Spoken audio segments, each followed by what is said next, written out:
जय शिवराय मित्रांनो, आपण पाहत आहात चटकदार न्यूज। IPL 2025ची चर्चा रंगायला सुरू झाली आहे। या स्पर्धेसाठी येत्या नोव्हेंबर किंवा डिसेंबर महिन्यात मेगा ॲक्शन होण्याची चर्चा सुरू आहे।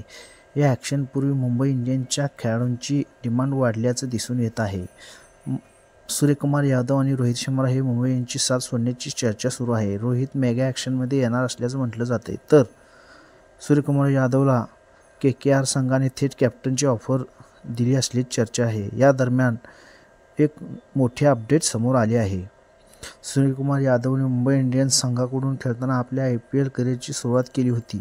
त्यानंतर KKR खेळाकडून खेळताना त्याला नवीन ओळख मिळाली। गेल्या काही सीझनपासून अशी चर्चा सुरू आहे की सूर्यकुमार यादव मुंबई इंडियन्स सोडून KKR संघाकडून खेळणार आहेत। मात्र या चर्चेला अखेर पूर्णविराम लागला आहे।